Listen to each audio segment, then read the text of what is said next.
Hello future doctors. കഴിഞ്ഞ വീഡിയോയിൽ നമ്മൾ വൈറസ് ആൻഡ് കൾട്ടിവേഷൻ മെത്തേഡ്സിനെ കുറിച്ചാണ് ഡിസ്കസ് ചെയ്തത്. ഈ വീഡിയോയിൽ നമ്മൾ പഠിക്കാൻ പോകുന്നത് അതിൻ്റെ അടുത്ത മെത്തേഡ്സാണ്, that is tissue culture.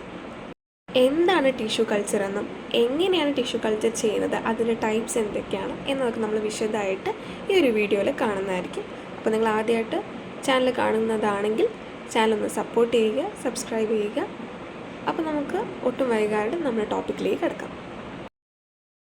Next നമ്മൾ പറയാൻ പോകുന്നത് ടിഷ്യൂ കൾച്ചറിനെ കുറിച്ചാണ്. ടിഷ്യൂ കൾച്ചറിൽ 3 ടൈപ്സ് ആണുള്ളത്. ഒന്ന് organ culture, explant culture and cell culture. Organ culture എന്ന് വെച്ചാൽ ഓർഗൻസിൻ്റെ ചെറിയ ചെറിയ ഭാഗങ്ങളെ നമുക്ക് ഇൻവിട്രോ ആയിട്ട് സൂക്ഷിക്കാൻ പറ്റും. എങ്ങനെ? ഡേയ്സ്, ദിവസങ്ങളോളം, ആഴ്ചകളോളം നമുക്ക് ഈ ഓർഗൻസിൻ്റെ ചെറിയ ഭാഗങ്ങളെ ഇൻവിട്രോ വെച്ച് നമുക്ക് സൂക്ഷിക്കാൻ പറ്റും. അപ്പോൾ ഈ ഓർഗൻ കൾച്ചർ എന്ന് പറയുന്ന മെത്തേഡ് നമ്മൾ പറഞ്ഞു, ചെറിയ ഓർഗൻസിന് ചില ഭാഗങ്ങളെ നമ്മൾ ദിവസങ്ങളോളം, മാസങ്ങളോ, വീക്സോളവും നമ്മളതിനെ ഇൻവിട്രോ വഴി വെക്കുന്ന ആ ഒരു പ്രോസസ്സിനാണ് ഓർഗൻ കൾച്ചർ എന്ന് പറയുന്നത്. അത് നമ്മൾ അതിൻ്റെ ആർക്കിടെക്ചറിനെയും ഫംഗ്ഷനെ പ്രിസർവ് ചെയ്തുകൊണ്ടാണ് ഈ ഒരു പ്രോസസ്സ് നടക്കുന്നത്. മെയിൻലി നമ്മൾ ഈ ഓർഗൻ കൾച്ചർ എന്തിനാണ് യൂസ് ചെയ്യുന്നത് വെച്ചാൽ isolation of the viruses. Example corona virus പോലുള്ള വൈറസ് ഉണ്ട്, അതിൻ്റെ ഐസൊലേഷന് വേണ്ടിയിട്ടാണ് നമ്മൾ മെയിൻലി ഓർഗൻ കൾച്ചറുകൾ ഉപയോഗിക്കുന്നത് എന്നാണ് പറയുന്നത്. അടുത്ത മെത്തേഡ് എന്ന് പറയുന്നത് എക്സ്പ്ലാന്റ് കൾച്ചർ. എക്സ്പ്ലാന്റ് കൾച്ചർ എന്ന് പറയുമ്പോൾ ഈ മിൻസ്ഡ് ടിഷ്യൂ എന്ന് വെച്ചാൽ നമ്മൾ കട്ട് ചെയ്ത ടിഷ്യൂസ് ഉണ്ടായിരിക്കുമല്ലോ, ആ കട്ട് ചെയ്ത ടിഷ്യൂസിൻ്റെ ഫ്രാഗ്മെൻറ്റ്സ് അതിനെ നമുക്ക് എങ്ങനെ എക്സ്പ്ലാന്റുകളായിട്ട് ഗ്രോ ചെയ്യാൻ പറ്റും. എങ്ങനെയാണെന്ന് വെച്ചാൽ പ്ലാസ്മ ക്ലോട്ടുമായിട്ട് എംബഡഡ് ചെയ്തുകൊണ്ട് നമുക്ക് ഈ മിൻസ് ചെയ്തിരിക്കുന്ന ടിഷ്യൂവിൻ്റെ ഫ്രാഗ്മെൻറ്റ്സിന് എക്സ്പ്ലാന്റുകളായിട്ട് ഗ്രോ ചെയ്യാൻ പറ്റും എന്നതാണ് എക്സ്പ്ലാന്റ് കൾച്ചർ. നമുക്ക് ഇവരെ സസ്പെൻഷനിലും കൾട്ടിവേറ്റ് ചെയ്യാൻ പറ്റും എന്നതാണ് എക്സ്പ്ലാന്റ് കൾച്ചറിൽ പറയുന്നത്. ഈ എക്സ്പ്ലാന്റ് കൾച്ചറിലെ എക്സാമ്പിളായിട്ട് തരുന്നത് അഡിനോയിഡ് ടിഷ്യൂ എക്സ്പ്ലാന്റ് കൾച്ചർ. ഇതെന്തിനാണ് നമ്മൾ യൂസ് ചെയ്യുന്നത് പറഞ്ഞാൽ is used for isolation of adeno viruses. Adeno വൈറസസിൻ്റെ ഐസൊലേഷന് വേണ്ടിയിട്ടാണ് നമ്മൾ അഡിനോയിഡ് ടിഷ്യൂ എക്സ്പ്ലാന്റ് കൾച്ചർ ഉപയോഗിക്കുന്നത്. അപ്പോൾ എന്താണ് അതെന്ന് പറഞ്ഞാൽ നമ്മൾ ഫ്രാഗ്മെൻറ്റ്സ് ഓഫ് മിൻസ്ഡ് ടിഷ്യൂവിനെ എക്സ്പ്ലാന്റുകളായി ഗ്രോ ചെയ്യുന്നു by embedding in plasma clots. ഇത് നമുക്ക് സസ്പെൻഷനിലും ഈ എക്സ്പ്ലാന്റുകളെ ഗ്രോ ചെയ്യാൻ പറ്റും, കൾട്ടിവേറ്റ് ചെയ്യാൻ പറ്റും എന്നാണ് പറഞ്ഞത്. Example adenoid tissue explant culture which use for the isolation of adenoid viruses. Next type എന്ന് പറയുന്നത് സെൽ കൾച്ചറാണ്. സെൽ കൾച്ചർ എന്ന് പറഞ്ഞാൽ എന്താണ്? നമ്മൾ മെയിൻലി വൈറസുകളെ ഗ്രോ ചെയ്യാൻ ഉപയോഗിക്കുന്ന ഒരു ടൈപ്പ് ഓഫ് കൾച്ചറിനാണ് സെൽ കൾച്ചർ എന്ന് പറയുന്നത്. ഇവിടെ നമ്മൾ എന്താ ചെയ്യുന്നത് പറഞ്ഞാൽ പ്രോട്ടിയോലൈറ്റിക് എൻസൈമുകളായിട്ടുള്ള ട്രിപ്സിൻ്റെയും അതുപോലെ തന്നെ മെക്കാനിക് ഷേക്കിങ്ങിൻ്റെയും ആക്ഷൻ വഴി നമ്മൾ ടിഷ്യൂകളെ ചെറിയ ചെറിയ കോമ്പോണൻറ്റ് സെല്ലുകളാക്കി മാറ്റാണ് ചെയ്യണത്. ഈ സെല്ലുകളെ നമ്മൾ എന്ത് ചെയ്യുന്നു? വാഷ് ചെയ്യുകയും കൗണ്ട് ചെയ്യുകയും സസ്പെൻഡ് ചെയ്യുകയും ചെയ്യുന്നുണ്ട്. എവിടെ? ഗ്രോത്ത് മീഡിയത്തിൽ വെച്ചിട്ട്. ഈ ഗ്രോത്ത് മീഡിയത്തിൻ്റെ എസെൻഷ്യലായുള്ള കോൺസ്റ്റിറ്റ്യുവൻസ് എന്ന് വെച്ചാൽ ആരൊക്കെയാണ്? Are physiological amounts of amino ആസിഡ്സും വൈറ്റമിൻസ്, സോൾട്ട്സ് ആൻഡ് ഗ്ലൂക്കോസ്. ഇവരാണ് എന്ത് ഫോം ചെയ്യുന്നത്? ഈ ഗ്രോത്ത് മീഡിയത്തിൻ്റെ എസെൻഷ്യലായുള്ള കോൺസ്റ്റിറ്റ്യുവൻസ് ആയിട്ട് മാറുന്നത് അമിനോ ആസിഡും വൈറ്റമിൻസും സോൾട്ടും ഗ്ലൂക്കോസും ആയിരിക്കും. ഇനി നമ്മളിവിടെ ആൻറ്റിബയോട്ടിക്സിനെ ബാക്ടീരിയ കണ്ടാമിനേഷൻ പ്രിവെൻറ്റ് ചെയ്യാൻ വേണ്ടിയിട്ട് ആൻറ്റിബയോട്ടിക്സിനെ യൂസ് ചെയ്യുന്നുണ്ട്. And phenol red as indicators. അപ്പോൾ ഈ ബാക്ടീരിയൽ കണ്ടാമിനേഷൻ പ്രിവെൻറ്റ് ചെയ്യാൻ വേണ്ടിയിട്ട് antibiotic are added to prevent bacterial contaminants and phenol red as indicators എന്നാണ് പറയുന്നത്. നമ്മൾ പറഞ്ഞു സെൽ കൾച്ചർ എന്ന് പറഞ്ഞാൽ വൈറസുകളെ ഗ്രോ ചെയ്യാൻ റുട്ടീൻലി ഉപയോഗിക്കുന്ന ഒരു കൾച്ചറിനെയാണ് നമ്മൾ പറഞ്ഞു. മെയിൻലി നമ്മൾ സെല്ലുകളെ പ്രോട്ടിയോലൈറ്റിക് എൻസൈമുകളിലെ ആക്ഷനോട് കൂടെ നമ്മൾ ചെറിയ ചെറിയ കോമ്പോണന്റുകളാക്കി മാറ്റുന്നു, അവയെ വാഷ് ചെയ്യുന്നു, കൗണ്ട് ചെയ്യുകയും സസ്പെൻഡ് ചെയ്യുകയും ചെയ്യുന്നു. ഗ്രോത്ത് മീഡിയത്തിൻ്റെ കോൺസ്റ്റിറ്റ്യൂൻസ് എന്ന് പറയുന്ന അമിനോ ആസിഡുകളും അതുപോലെ തന്നെ വൈറ്റമിൻസും സോൾട്ടും ഗ്ലൂക്കോസുകളാണെന്നും പറഞ്ഞു. പിന്നെ നമ്മൾ ബാക്ടീരിയയുടെ കണ്ടാമിനേഷൻ പ്രിവെൻറ്റ് ചെയ്യാൻ വേണ്ടി ആൻറ്റിബയോട്ടിക്കിന് യൂസ് ചെയ്യണമെന്ന് പറഞ്ഞു. ഇനി നമ്മൾ സസ്പെൻഡ് ചെയ്തിരിക്കുന്ന സെല്ലുകളെ ചെറിയ ബോട്ടിലേക്ക്, ട്യൂബുകളിലേക്കും പെട്രി ഡിഷുകളിലേക്കും ഡിസ്പെൻസ് ചെയ്യുന്നു എന്നാണ് പറയുന്നത്. സെൽ അഡേർട്ട് ദ ഗ്ലാസ് സർഫസുമായിട്ട് അടുത്ത് നിൽക്കുന്ന ഈ സെല്ലുകളുണ്ടല്ലോ, അതിന് നമുക്ക് cell surface and on incubation അവർ ഇൻക്യുബേറ്റ് ചെയ്യുമ്പോൾ അവരെന്ത് ചെയ്യും? ഡിവൈഡ് ചെയ്യും to form a confluent monolayer sheet of cell covering the surface within about a week. അപ്പോൾ സെൽസ് ഈ ഗ്ലാസ് സർഫസുമായിട്ട് അടുത്ത് നിൽക്കുന്ന സെല്ലുകൾ എന്ത് ഫോം ചെയ്യും? ഓൺ ഇൻക്യുബേഷൻ അവരൊരു മോണോ ലെയർ ഓഫ് ഷീറ്റായി മാറും എന്നാണ് പറയണത്. അതിനെ കവർ ചെയ്തുകൊണ്ട് ഒരു ലെയർ ഓഫ് ഷീറ്റായിട്ട് മാറും എന്നാണ് പറയണത്.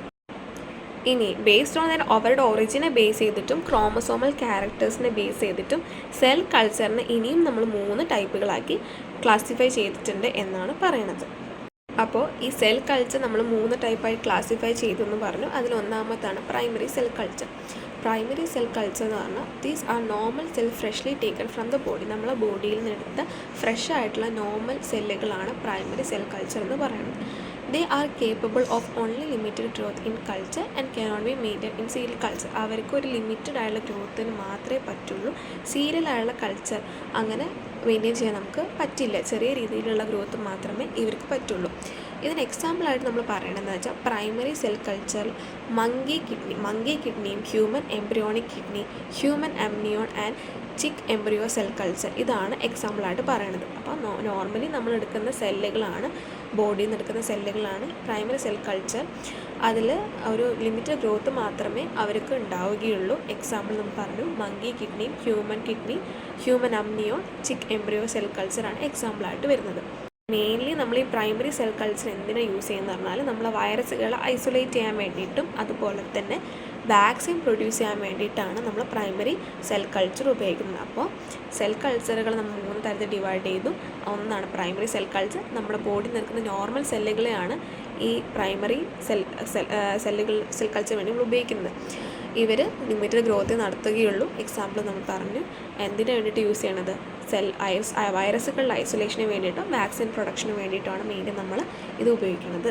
ഇനി പറയാൻ പോകുന്നത് ഡിപ്ലോയിഡ് സെൽ സ്ട്രെയിനുകളെ കുറിച്ചാണ്. ഡിപ്ലോയിഡ് സെൽ സ്ട്രെയിൻസ് പറയുമ്പോൾ അവർ single type of these are cells of single type സെല്ലുകളാണ് ഇവരെന്ന് പറയുന്നത്. അവരെന്താ ചെയ്യാന്ന് പറഞ്ഞാൽ അവരുടെ ഒറിജിനലായിട്ടുള്ള ഡിപ്ലോയിഡ് ക്രോമസോം നമ്പറിനെ റീറ്റെയിൻ ചെയ്യും. എപ്പോൾ സീരിയലായുള്ള സബ് കൾട്ടിവേഷന് സമയത്ത് അവരുടെ ഡിപ്ലോയിഡ് ക്രോമസോം നമ്പറിനെ റീറ്റെയിൻ ചെയ്യും എന്ന് പറയുന്നത്. ഇതൊരു ലിമിറ്റഡ് നമ്പർ ഓഫ് ടൈംസ് മാത്രമേ ഇവരങ്ങനെ ചെയ്യാൻ പറ്റുകയുള്ളൂ. അപ്പോൾ ആഫ്റ്റർ 50 സീരിയൽ പാസേജസ് 50ഓളം പാസേജുകൾക്ക് ശേഷം അവരെന്ത് അണ്ടർഗോ ചെയ്യും, സെനസൻസ് അണ്ടർഗോ ചെയ്യും എന്നാണ് പറയണത്. മെയിൻലി ഡിപ്ലോയിഡ് സെൽ സ്ട്രെയിൻ എന്തിനാണ് നമ്മൾ യൂസ് ചെയ്യുന്നത്, ഫാസ്റ്റീജിയസ് ആയുള്ള പാത്തോജനുകൾ ഐസൊലേഷന് വേണ്ടിയിട്ട് യൂസ് ചെയ്യണത്. അതുപോലെ തന്നെ വൈറൽ വാക്സിനുകളുടെ പ്രൊഡക്ഷന് വേണ്ടിയിട്ട് നമ്മൾ മെയിൻലി യൂസ് ചെയ്യണമെന്നാണ് പറയുന്നത്. അപ്പോൾ ഡിപ്ലോയിഡ് സെൽ സ്ട്രെയിൻസ് എന്താണ്, സിംഗിൾ ടൈപ്പ് സെല്ലുകളാണ്. അവർ ഒറിജിനലായ ഡിപ്ലോയിഡ് ക്രോമസോമിനെ റീറ്റെയിൻ ചെയ്യും. സീരിയൽ സബ് കൾട്ടിവേഷൻ സമയത്ത് ലിമിറ്റഡ് ടൈമിലേക്ക് മാത്രമേ അവർ ചെയ്യുകയുള്ളൂ. 50 പാസേജസിന് ശേഷം അവർ സെനസൻസ് അണ്ടർഗോ ചെയ്യുമെന്നാണ് പറയണത്. വാക്സിനുകളുടെ പ്രൊഡക്ഷന് വേണ്ടിയിട്ടും ഫാസ്റ്റീജിയസ് പാത്തോജൻസ് ഐസൊലേഷന് വേണ്ടിയിട്ടാണ് മെയിൻലി യൂസ് ചെയ്യണം. Example W138 human embryonic lung cell സ്ട്രെയിനും HLA rhesus embryo cell strain. അപ്പോൾ ഇതാണ് 2 എക്സാമ്പിളായിട്ട് പറയണത്. നെക്സ്റ്റ് പറയാൻ പോകുന്നത് കണ്ടിന്യൂസ് സെൽ ലൈൻസ് ആണ്. കണ്ടിന്യൂസ് സെൽ ലൈൻസ് പറയുന്നത് ഈ സെല്ലുകൾ ഡിറൈവ് ചെയ്തിരിക്കുന്ന ഇവിടെ നിന്നാണ്, ക്യാൻസർ സെൽ. അപ്പോൾ CC എന്ന് ഓർത്താൽ മതി. കണ്ടിന്യൂസ് സെൽ ലൈൻസ് ക്യാൻസർ സെല്ലുകളിൽ നിന്നായിരിക്കും ഈ കണ്ടിന്യൂസ് സെൽ ലൈൻസ് ഡിറൈവ് ചെയ്തിരിക്കുന്നത്. ഇവരെന്തിനാണ് കേപ്പബിൾ ആയിട്ടിരിക്കുന്നത്, കണ്ടിന്യൂസ് ആയുള്ള സീരിയൽ കൾട്ടിവേഷൻ അവർ കേപ്പബിൾ ആണ്. Standard cell line derive from human cancer such as HELA, HEP2, KB ഇതാണ് എന്തിന് എക്സാമ്പിളായിട്ട് വരുന്നത്, കണ്ടിന്യൂസ് സെൽ ലൈൻസിന് എക്സാമ്പിളായിട്ട് വരുന്നത് HELA, HEP2, KB. അതുപോലെ എങ്ങനെ നമ്മൾ ഇവരെ മെയിൻറ്റെയിൻ ചെയ്യും, ബൈ സീരിയൽ കൾട്ടിവേഷൻ അല്ലെങ്കിൽ സ്റ്റോർഡ് ഇൻ കോൾഡ് -70 ഡിഗ്രിയിലാണ് പറയുന്നത്. അപ്പോൾ 3 ടൈപ്പ് സെൽ കൾച്ചർ പറഞ്ഞു, പ്രൈമറി, ഡിപ്ലോയിഡും കണ്ടിന്യൂസും. ഡിപ്ലോയിഡിൽ പറഞ്ഞത് ഡിപ്ലോയിഡ് ക്രോമസോം നമ്പർ റീറ്റെയിൻ ചെയ്യും. സീരിയൽ കൾട്ടിവേഷൻ വഴി 50 തവണ കഴിഞ്ഞാൽ സെനസൻസ് അണ്ടർഗോ ചെയ്യും. വാക്സിൻസിൻ്റെ പ്രൊഡക്ഷന് വേണ്ടിയിട്ട് മെയിൻ നമ്മൾ ഉപയോഗിക്കുന്നത് W138 HLA. Continuous cell lines ആണെങ്കിൽ ക്യാൻസർ സെല്ലിൽ നിന്നാണ് ഡിറൈവ് ചെയ്യുന്നത്. കണ്ടിന്യൂസ് സീരിയൽ കൾട്ടിവേഷന് കേപ്പബിളാണ് HELA, HEP2, KB. എങ്ങനെ നമുക്ക് അവിടെ മെയിൻറ്റെയിൻ ചെയ്യാം, സീരിയൽ കൾട്ടിവേഷൻ വഴി by storing in cold -70 degree. അപ്പോൾ ഈ ഒരു ഭാഗത്ത് നമ്മൾ ടൈപ്സ് ഓഫ് സെൽ കൾച്ചറുകളാണ് പറഞ്ഞത്. സിമ്പിളായിട്ട് മനസ്സിലാക്കാൻ പറ്റും. അപ്പോൾ അത്രയേ ഉള്ളൂ. Thank you.